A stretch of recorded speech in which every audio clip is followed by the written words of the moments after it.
We now have a panel of women who protect us and keep us safe from the Delhi police. We have Sub-Inspector Preeti Man, the Cyber Cell, South District, Delhi. We have Sub-Inspector Rekha from the Police Station New Ashok Nagar, Delhi. We have Sub-Inspector Shalini Tomar from the Social Media Cell, and Constable Sonika, Police Station Civil Lines, Delhi, also Constable Jyoti Devi. I invite my colleague Megha Sharma to take it away.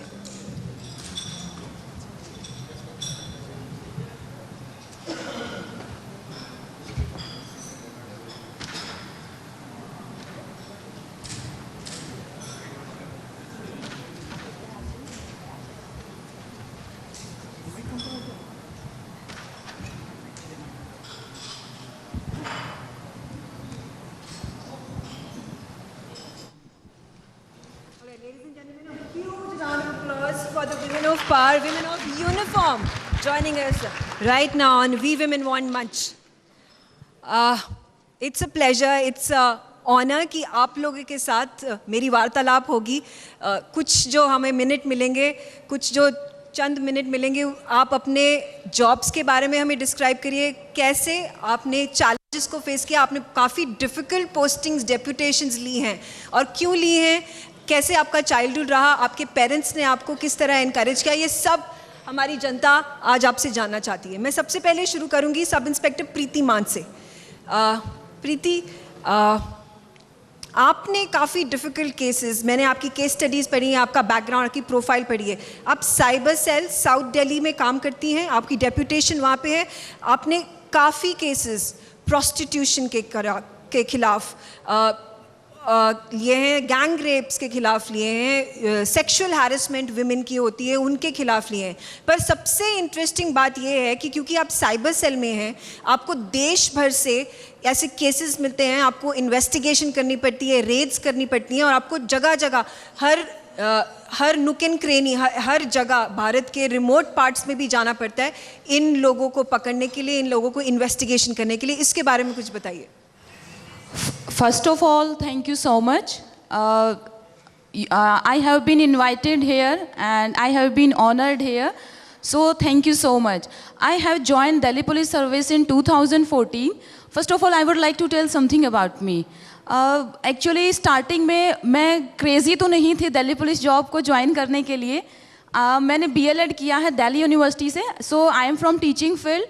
So later on मेरे interest change हुआ, मेरा life का taste change हुआ और मुझे लगा कि in teaching line I am not getting something adventurous. So I switched my job and I came in Delhi police services. So 2014 से दिल्ली पुलिस को ज्वाइन करने के बाद मेरी जो पोस्टिंग रही वो अलग अलग पुलिस स्टेशंस में रही, और इस दौरान मैंने बहुत सारे केसेस किए जिसमें मुझे बहुत सारे चैलेंजेस का सामना करना पड़ा. एज बीइंग अ फीमेल मुझे जो सबसे ज़्यादा केसेस करने पड़ते हैं वो करने पड़ते हैं सेक्सुअल हरासमेंट के केसेस, जैसे कि प्रोस्टिट्यूशन का केसेस भी आते हैं. तो इसके अंदर हमारे लिए सबसे चैलेंजिंग चीज़ जो रहती है वो सही और गलत का फैसला करना सबसे ज़्यादा चैलेंजिंग रहता है. एक 4 साल का बच्चा जब अपने फादर पे एलिगेशन लगाता है इन दैट सिचुएशन, क्योंकि कहीं ना कहीं वी आर ऑल्सो ह्यूमन, हमें भी इन सारी चीज़ों को देखना होता है कि कहीं हम किसी भी इंसान को फॉल्स इम्प्लिकेट तो नहीं कर रहे हैं. But law is supreme. हमें जो सोचना है सबसे पहले वो लॉ के बारे में सोचना है. और इस फील्ड में काम करते हुए बहुत अच्छा लगता है कि हम इतने सारे लोगों को एक जस्टिस के रास्ते पर लेके जाते हैं. मैम ने आपने जैसे बात की प्रोस्टिट्यूशन के केसेस में, इस प्रोस्टिट्यूशन के केसेस में मैंने दिल्ली NCR में बहुत रेड की थी, लगातार बहुत सारे होटल्स में मैं गई थी और काफ़ी ज़्यादा एफर्ट करने के बाद फाइनली मैं इस केस को सुलझा पाई थी. क्योंकि even after making all kind of effort I was not able to bring the truth. मुझे कुछ भी समझ में नहीं आ रहा था, तो मैंने लगातार अपनी टेक्निकल इन्वेस्टिगेशन करी. वो फ़ोन जो मुझे मिला था उस फ़ोन को, रिकॉर्डिंग्स को मैंने दिन रात सुना और दिन रात सुन के finally I got such video जिससे कि मेरा पूरा केस क्रैक हो गया. उसके बाद अभी मैं साइबर पुलिस स्टेशन में हूँ. साइबर पुलिस स्टेशन में मैंने देखा कि लड़कियों के साथ जो इंस्टा फेसबुक पे जितनी भी हरासमेंट हो रही है, इसको लेके we need to bring some awareness. जब तक अवेयरनेस नहीं होगी हम साइबर क्राइम को नहीं रोक सकते हैं. अपनी छोटी बच्चियां हैं जो स्कूल में हैं, वो किसी भी अनजान लोगों की फेसबुक पर रिक्वेस्ट एक्सेप्ट करती है, इंस्टाग्राम पर रिक्वेस्ट एक्सेप्ट करती है. After getting into their words she start sending something private stuff. जैसे ही आप अपना प्राइवेट स्टफ उसको भेजते हैं तो उसके बाद सारा प्रोसेस स्टार्ट होता है एक हरासमेंट में घुसने का। तो मैं स्कूल में जाती हूँ, स्टूडेंट्स को अवेयर करती हूँ कि किस तरह से हमें कौन कौन सी हमें सावधानियाँ बरतनी है साइबर अवेयरनेस को लेके। आपका काफ़ी जो जर्नी आपने की काफ़ी मुश्किल काम है, पर मैं जानना चाहूँगी, सब इंस्पेक्टर रेखा भी मेरे साथ हैं, ये police station new Ashok Nagar में इनकी डेप्यूटेशन है। रेखा, आप भी पॉक्सो के केसेस, रेप के केसेस, किडनैपिंग के केसेस हैंडल कर चुकी हैं, आपका काफ़ी एक्सपीरियंस रह चुका है। क्या आपको लगता है कि क्योंकि विमेन इन एरियाज़ में, इन केसेस में, इन केस स्टडीज़ को डिप्लॉय होने में माहिर हैं, उनको फ्रंट सीट दी जाती है, उनका विमेन का पर्सपेक्टिव आता है, तो एक पर्सनल टच भी होता है। क्या विमेन मेन से इन केसेस को हैंडल करने में बेहतर प्रोफाइल पर हैं? मैम, ऐसा नहीं है कि मेंस नहीं कर सकते, बट ये है कि एक वुमन दूसरी वुमन के सामने अपनी सारी फीलिंग्स को रख सकती है। आप उसके सामने सारा जो उसके साथ हुआ है, मिसहैपनिंग जो भी हुई है, वो प्रॉपरली बता सकती है। मैन के सामने थोड़ा हेजिटेट करेगी। इसलिए दिल्ली पुलिस ने वुमन पुलिस ऑफिसर्स को इतना ज़्यादा इसमें अब भर्ती होने लगी हैं और भी ज़्यादा, ताकि जो वुमेंस के साथ जितने भी केसेस होने लग रहे हैं उनको कम से कम होने दिया जाए, या वुमेंस जितने भी इसमें विक्टिम्स हैं वो अपनी बातें हमारे सामने रख पाएँ। मैम, मैं फेस करती हूँ 8 साल की बच्ची का केस, मैंने 2 केस ऐसे अटेंड किए हैं जिनमें 8 साल की बच्ची है, और ma'am it's a genuine rape case. Accused जो है एज अबाउट 24 ईयर्स है, वो भाग जा रहा है उसको रेप करके, और हमारी टीम ने उसको मैम चाहे कैसे भी दिन रात एक करके हमने उसको मुंबई से पकड़ के लाए हैं एक्यूज को।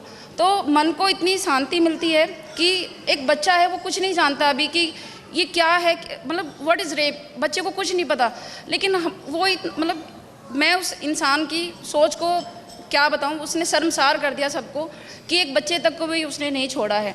और मैम उसके फिर बच्चे को इतनी परेशानी हुई, हमने उसके बाद उसकी साइकोलॉजिकल हमने उसकी काउंसलिंग भी कराई, अदर देन जो नॉर्मल CIC काउंसलिंग होती हैं, उसके बावजूद भी हमने उसकी साइकोलॉजिकल काउंसलिंग कराई, जिसके बाद उसको अब काफ़ी रिलैक्स है। और मैम इस तरह के अभी एक केस और सिमिलर सेम केस आया मेरे पास। तो मैम ऐसी चीज़ें होती है मैम, हम कई बार ना पुलिस में हैं, लेकिन कहते ना एक दर्द होता है, हम उन बच्चों को देखते हैं तो हम खुद रो पड़ते हैं, और ये रियल बात है, इसमें कोई ये नहीं कि हम सामने बैठे हैं आज ऐसी बात है, लेकिन मैम जो सिचुएशन आती है ना हम उसको फेस नहीं कर पाते कई बार। जी अभी रेखा जी, आपका मेंटल स्टेट हम बात कर रहे हैं, जब केसेस आफ्टर केसेस ऐसे रेप केसेस आ रहे हैं, सेक्सुअल हैरेसमेंट, किडनैपिंग हो रहा है, और आपको एकदम दृढ़ होके इन सबको लड़ना पड़ता है, इनको इन्वेस्टिगेट करना पड़ता है, आपकी मेंटल स्टेट के लिए क्या पुलिस कुछ आपको काउंसलिंग भी देती है, थेरेपी देती है? क्योंकि मैं समझ सकती हूँ काफ़ी डिफ़िकल्ट होता रहेगा। मैम ये डिपार्टमेंट हमारा योगा प्रोग्राम्स, प्राणायाम वगैरह कराता रहता है, बट मैम फिर भी क्योंकि डेली कोर्ट वगैरह होता है तो थोड़ा बहुत हमें हम मेंटली प्रॉपर नहीं ठीक हो पाते हैं, क्योंकि हमें टाइम ही नहीं मिल पाता कि हम थोड़ा सा अपने लिए भी टाइम निकाल पाएँ। इवन न्यू अशोक नगर में मैं पोस्टेड हूँ मैम, आप इवनिंग में यकीन नहीं मानेंगे 10 बजे से पहले रात को मतलब नहीं कि मैं घर पहुँच जाऊँ। आई हैव 2 किड्स, लेकिन thank God to my mother in law कि वो संभालती है सबको, तो मुझे फील ही नहीं हो रहा कि मैं दिल्ली पुलिस में जॉब कर रही हूँ। उनकी वजह से मैं I think I will be a good officer in Delhi police, और हमेशा अच्छा करती रहूँगी। Huge round of applause, because it takes a village. अगर आपकी मदर इन लॉ, अगर आपकी फैमिली, अगर आपके हस्बैंड सपोर्टिव हैं तो आप कुछ भी अचीव कर सकती हैं। अच्छा, मेरे साथ assistant sub inspector Jyoti Devi भी हैं, वो परिवर्तन सेल में हैं। Jyoti Devi ji, it's interesting to note your profile. आपने कहा कि आप ब्लैक बेल्ट कराटे में हैं, आप काफ़ी सारे लोगों को, बच्चों को स्कूल्स में जाकर ट्रेनिंग देती हैं, उनकी काउंसलिंग करती हैं। कितना इम्पॉर्टेंट है आपके लिए पर्सनली विमेन, गर्ल्स को शक्तिशाली बनाना, एम्पावर करना? Thank you ma'am, thank you so much. Ma'am आपने बिल्कुल ठीक कहा, एक वीमेन को स्ट्रॉन्ग करना बहुत ही ज़रूरी है, क्योंकि अगर एक वीमेन स्ट्रॉन्ग है वो अपनी पूरी फैमिली को स्ट्रॉन्ग कर सकती है, वो एक सोसाइटी को स्ट्रॉन्ग कर सकती है, कंट्री को स्ट्रॉन्ग कर सकती है। हम स्कूल में जाते हैं मैम, तो स्कूल में जो छोटे बच्चे होते हैं हम उनकी काउंसलिंग करते हैं, राइट और रॉन्ग का उनको प्रैक्टिकल में हम बताते हैं कि कुछ भी गलत हो रहा है तो आप हमें बताएं। प्लस उनको हम एक्सरसाइजेज वगैरह और कमांडो ट्रेनिंग वगैरह, फिज़िकली भी उनको बोल्ड होने के लिए हम ट्रेनिंग देते हैं। और उसके साथ साथ मैम मैंने 200 से ज़्यादा मिसिंग बच्चे ट्रेस किए हैं, जो बच्चे अपने घर से खो गए थे या किडनैप हो गए थे, या किसी भी रीज़न से उन्होंने अपना घर छोड़ दिया था, तो वो मैंने ट्रेस किए हैं। और ma'am thank you so much ma'am. बहुत ज़रूरी है आज के टाइम में कहने आता है कि गर्ल्स और बॉयज़ इक्वल हैं, बट मेरा कहना ये है कि गर्ल्स बॉयज़ से ज़्यादा स्ट्रॉन्ग है। जी बिल्कुल, इसमें कोई शक नहीं। वी कैन एवरीथिंग, हम बॉयज़ से ज़्यादा कैपेबल हैं हर फील्ड में, कोई भी फील्ड हो, एजुकेशन है या हमारी आप पुलिस डिपार्टमेंट ले लीजिए, वैसे भी आप घर और बाहर कंपेयर करेंगे तो मेरा कहना ये कि ज़रूर हमें विमेंस के ऊपर, और मैं थैंक कहना चाहूँगी आप सभी को, आपने यहाँ बुलाया, हमें बड़ा मोटिवेशन मिलता है और हम अपने गुड वर्क को आगे करने के लिए और भी इंस्पायर होते हैं। Thank you so much. Thank you Jyoti ji. मैं आपके पास दोबारा आऊँगी। मेरे साथ सब इंस्पेक्टर शालिनी तोमर भी जुड़ चुकी हैं और आप सोशल मीडिया सेल हैंडल करती हैं। पहले मुझे बताइए, सोशल मीडिया सेल को हैंडल करने के लिए आपके पास कैसे कैसे केसेस आते हैं और girls centric, women centric cases को आप कैसे फाइट करती हैं, कैसे सुलझाती हैं? First of all, thank you for inviting Delhi Police. Actually, I'm graduated in BTech Computer Science. और स्टार्टिंग में मैंने बहुत सारे पॉक्सो एंड रेप केसेस भी देखे हैं, बट फिर आई डिसाइडेड कि जो मेरा प्रोफेशन था पहले उसी में मैं आगे जाऊं। और दिल्ली पुलिस एक इतना वास्ट प्रोफेशन है कि आप उसमें एक ही टाइम पर लॉयर भी बनते हो, थेरेपिस्ट भी बनते हो, काउंसलर भी बनते हो। सो आई डिसाइडेड कि सोशल मीडिया सेल एक ऐसा प्लेटफॉर्म है जहाँ पर टेक्निकल स्किल्स ये सब चीज़ें काम आती हैं।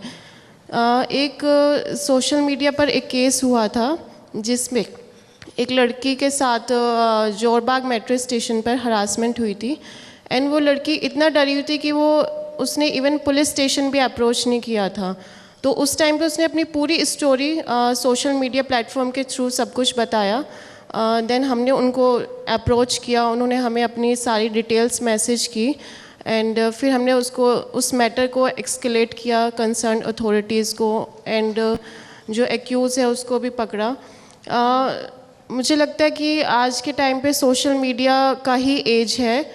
बहुत सारी लड़कियां ऐसी होती हैं जो पुलिस स्टेशन को जाने में डरती हैं, अप्रोच भी नहीं करती हैं। तो इस प्लेटफॉर्म से मैं उन सबको बोलना चाहूँगी कि दिल्ली पुलिस का जो भी ट्विटर हैंडल्स या इंस्टाग्राम या फेसबुक है, आप उस पर अप्रोच कर सकते हैं हमें। नोट कि आप पब्लिकली कुछ पोस्ट करें, बट हमें डीएम भी कर सकती है, पर्सनली हमें मैसेज कर सकती हैं। तो आई थिंक ये बहुत अच्छा प्लेटफॉर्म है। और हम लोग बहुत सारे कैंपेन्स हैं, जैसे बचपन है बचाना, जिसमें बच्चों के साथ जो सेक्सुअल हरासमेंट होती है हम उसके लिए अवेयरनेस प्रोग्राम्स करते हैं।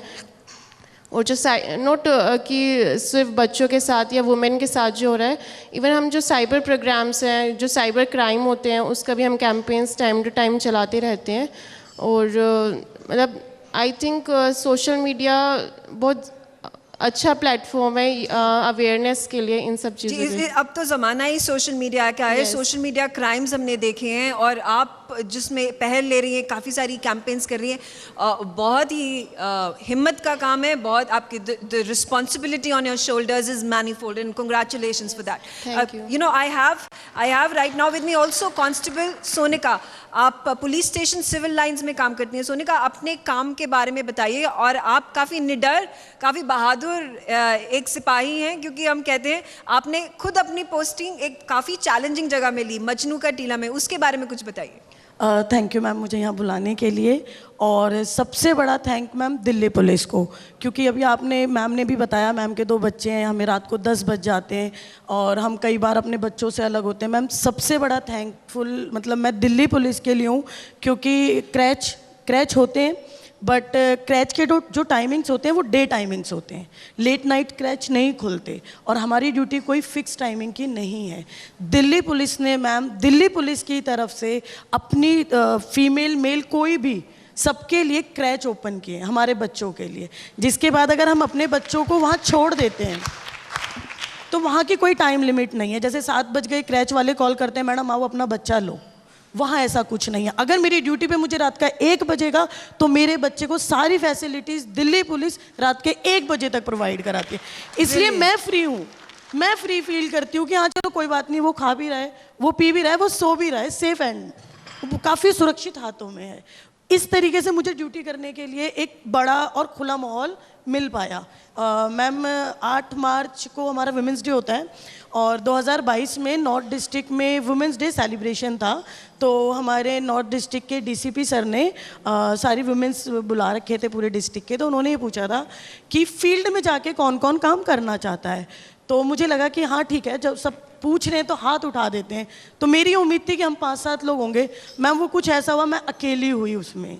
वहाँ पे हम काफ़ी सारी लड़कियाँ थी लेकिन उनमें मेरा अकेले हाथ था, तो वो सर को अलग से दिख गया। सर ने मुझे खड़ा किया, पूछा बेटा क्यों? मैंने कहा सर मैं पिछले 7-8 सालों से ऑफिस ड्यूटी, डेस्क ड्यूटी जिसे कहते हैं, लिमिटेड टाइमिंग ड्यूटी कर रही हूँ और उसके अंदर मुझे ऐसा लगता है कि जितना मेरे अंदर पोटेंशियल है वो एक्सप्लोर नहीं हो पा रहा। मैं फील्ड में जा, ये पुलिस नहीं है, मेरे को पुलिस की ड्यूटी करना पसंद है। ये तो बैंक और टीचिंग वाला काम हो जाएगा जी। मुझे फील्ड में जाना है। सर ने कहा चलो ठीक है। उन्होंने हमारे एसएचओ सर को बोला, अजय शर्मा सर को, कि ठीक है इनको आप भेजो और इसको फील्ड में भेजो। अगले दिन मुझे एसएचओ साहब ने बुलाया, बोले बेटा आप फील्ड में जाना चाहते हो? मैंने कहा हाँ। बेटा मन से जाओगे? मैंने कहा सर मैं बिल्कुल अपने मन से जाऊंगी। कह रहे ठीक है एक काम करो, इस लड़की को हमारे यहाँ मजनू का टीला है, वहाँ पे क्या है मैम, ड्रग्स का काम वैसे सब कोई पर्टिकुलर कम्युनिटी को कह नहीं सकते, बट एक बहुत बड़ी कम्युनिटी इस काम को लेके फेमस है, जिसे हम लोग सांसी कम्युनिटी कहते हैं। और मजनू का टीला में मैम आप 90% सांसी लोग हैं और एक तरीके से मजनू के टीले के अंदर पूरे हिंदुस्तान का नशा आता है और फिर दिल्ली में बंटता है। एक तरीके से वो हब है और वहाँ पे ये काम आदमी कम करते हैं, औरतें बहुत ज़्यादा करती हैं। औरतें इस काम को इस तरीके, क्योंकि उनकी आदमी तलाशी नहीं ले सकते अगर रात को, अब हम तो होते नहीं रात को, और जो रात में होती भी है लेडीज़ कांस्टेबल या लेडीज़ सब इंस्पेक्टर, वो थाने के अंदर होती है, फील्ड में मेंस होते हैं, तो वो उनको छू नहीं सकते। वो इस चीज़ का फ़ायदा उठा के बहुत ज़्यादा ड्रग्स को इधर से उधर करती थी। तो मैंने जब फील्ड में काम करना शुरू किया और फिर औरतें जब हरकतें करती है तो दूसरी औरत पकड़ती है उसे कि हाँ ये कुछ गलत करती है, वो मेल स्टाफ को जाके बताना पसंद नहीं करती। जैसे मेरे पड़ोस में कोई काम हो रहा है तो मैं जाके थाने में किसी आदमी को नहीं बताऊंगी कि सर देखो वहाँ ये हो रहा है, लेकिन अगर कोई लेडीज़ ही हमारी गली मोहल्ले में घूम रही है तो औरतों से मेरी बातचीत होती थी, हाँ आंटी नमस्ते, चाची नमस्ते, इस तरीके से मैं उनके साथ काफ़ी फैमिलियर हुई। तो वो धीरे से बताती थी बेटी मेरा नाम मत लेना, लेकिन यहाँ पर ये काम होता है। आपकी जो सोर्सेज, आपकी जो खुफिया खबर आती है, ये एक एडवांटेज है लेडी होने की, एक एडवांटेज है वुमन होने की। मेरे पास समय ख़त्म हो गया है, मेरी बातें ख़त्म नहीं हुई हैं आपके साथ। मैं चाहूँगी कि आप हमारे प्लेटफॉर्म में दोबारा आएँ। हमारी जो विमेन आपको जो look, they look at you, they look, उनको एम्पावर करें। और ये काफ़ी बढ़िया सेशन हुआ और एक सलाम दिल्ली पुलिस की महिलाओं के नाम। A huge round of applause, ladies and gentlemen. And thank you all for joining us at the We Women Want Munch. Thank you. Thank you so much. Thank you all for joining us. For more such videos, subscribe to the NewsX YouTube channel, hit the bell icon.